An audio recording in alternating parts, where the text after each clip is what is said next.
সামনেই যেহেতু রামনবমী, তাই রামনবমী উপলক্ষে আজ আমি আপনাদের জন্য খুবই পিওর আর সিম্পল একটা রেসিপি নিয়ে চলে এসেছি।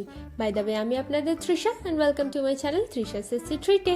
আর আজকে আমি বানাচ্ছি রামনবমী স্পেশাল পানাকাম। তাহলে চলুন শুরু করা যাক।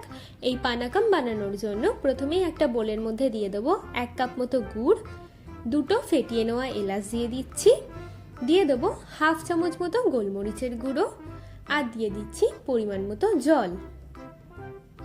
এবার এগুলোকে আমি খুব ভালো করে প্রথমে মিশিয়ে নেব যতক্ষণ না গুড়টা ভালো করে গলে যাচ্ছে। এবার এর মধ্যে আমি দিচ্ছি 1 থেকে 2 চামচ মতো লেবুর রস, 1/2 চামচ মতো আদা বাটা, আর অল্প একটু খাবার কর্পূর দিয়ে এটাকে আমরা খুব ভালো করে মিশিয়ে নেব। আর এই জলটাকে আমরা ছেঁকে নেব।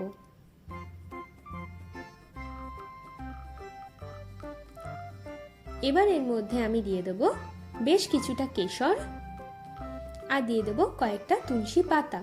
এবার এটাকে ভালো করে মিশিয়ে নিলেই কিন্তু আমাদের পানাকাম একদম রেডি হয়ে যাবে। চলুন এবার এটাকে আমরা সার্ভ করে নিই। আমার ভিডিওটি যদি আপনাদের ভালো লেগে থাকে তাহলে প্লিজ একটি লাইক করবেন, প্রচুর প্রচুর শেয়ার করবেন, আর এরকম আরও ভিডিও দেখতে আমার চ্যানেলটিকে সাবস্ক্রাইব করবেন।